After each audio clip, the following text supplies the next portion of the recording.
La sagesse commence toujours par un esprit calme. Prends un instant pour respirer et laisse cette histoire te guider. Dans la vie, beaucoup d'entre nous pensent que gagner, c'est réussir. Nous croyons que franchir la ligne d'arrivée en premier est la preuve ultime de notre valeur. Mais as-tu déjà réfléchi à ceci ?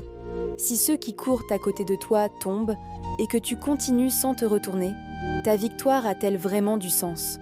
Dans notre société, nombreux sont ceux qui avancent seuls. Ils pensent à leur nom, à leur réussite personnelle, à leur gloire. Pourtant, la véritable réussite ne se mesure pas seulement en trophées. Elle devient complète lorsque nous avançons avec les autres, lorsque nous aidons les plus fragiles et que nous franchissons la ligne d'arrivée ensemble. Écoute attentivement cette histoire. Elle pourrait bien changer ta manière de voir ta propre vie. Il était une fois un jeune homme nommé Ethan.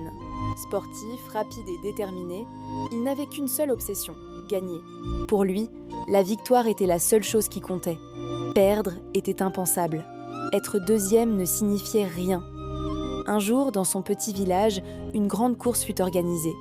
3 jeunes hommes se tenaient sur la ligne de départ, prêts à s'élancer. Les habitants s'étaient de rassembler en nombre pour assister à l'événement. Parmi eux se trouvait un vieil homme sage venu d'un quartier voisin, observant la scène avec un regard attentif. Le signal fut donné. Les 3 coureurs partirent à la même vitesse, soulevant la poussière du chemin. Mais grâce à sa force et à sa détermination, Ethan accéléra dans les derniers 3 mètres et franchit la ligne d'arrivée en premier. La foule éclata en applaudissements. Les cris de joie résonnaient dans l'air. Pourtant, le vieil homme resta silencieux, le visage impassible. Ethan, lui, savourait sa gloire, gonflé d'orgueil. Une seconde course fut annoncée. Cette fois-ci, 2 nouveaux concurrents, plus grands et plus robustes, rejoignirent la compétition. L'atmosphère était tendue. Au signal, les coureurs s'élancèrent. Ethan donna tout ce qu'il avait.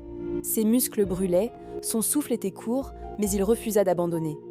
Une fois encore, il franchit la ligne d'arrivée en premier. La foule applaudit avec encore plus d'enthousiasme. Les gens agitaient les bras, crièrent son nom. Mais le vieil homme restait silencieux, sans la moindre expression d'admiration. Ethan, grisé par son succès, réclama une nouvelle course. Il voulait prouver une fois de plus qu'il était le meilleur. Le vieil homme s'avança calmement. Il désigna 2 nouveaux participants, une femme âgée aux pas fragiles et un homme aveugle tenant un bâton. Ethan fronça les sourcils. « Quel genre de course est-ce là ?» demanda-t-il surpris. Le vieil homme répondit doucement. « C'est une course, comme les autres. » Le départ fut donné.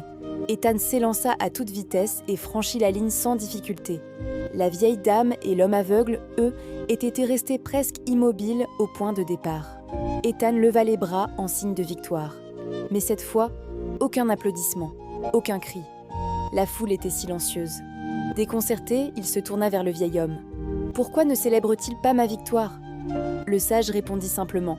« Recommence, mais cette fois, vous devez arriver tous les 3 ensemble. » Ethan resta pensif, puis il se plaça entre la vieille femme et l'homme aveugle. Il prit doucement leurs mains. Le départ fut donné à nouveau. Cette fois, Ethan marcha lentement. Il adapta son rythme au leur. Il soutenait la vieille dame lorsqu'elle vacillait et guidait l'homme aveugle pas à pas. Ensemble, ils avancèrent vers la ligne d'arrivée. Et ensemble, ils la franchirent. La foule explosa de joie. Les applaudissements furent plus forts que jamais. Les sourires illuminaient les visages. Le vieil homme hocha la tête avec satisfaction. Ethan ressentit une émotion différente. Ce n'était pas l'orgueil habituel. C'était quelque chose de plus profond. « Je ne comprends pas », dit Ethan au vieil homme. « Pour qui applaudissent-ils ? Lequel d'entre nous ont-ils voulu féliciter ?» Le vieil homme posa une main bienveillante sur son épaule et répondit « Aujourd'hui, tu as remporté une victoire bien plus grande que toutes les précédentes. Les gens n'applaudissent non pas un vainqueur. Ils célèbrent ton geste. » Il ajouta « Dans la course de la vie, demande-toi pourquoi tu cours. Est-ce uniquement pour réussir, pour battre les autres ? Si tu cherches toujours à dépasser tout le monde, un jour, plus personne n'applaudira pour toi. Quand tu regarderas en arrière à la fin de ta vie, tu te demanderas qui courait à mes côtés. Était-il faible ? Était-il âgé ? Les ai-je aidés à franchir la ligne d'arrivée ? La plus belle course est celle que l'on termine ensemble. Alors cours dans la vie. Mais souviens-toi, ce n'est pas seulement le fait de gagner qui compte, c'est la manière dont tu choisis de courir.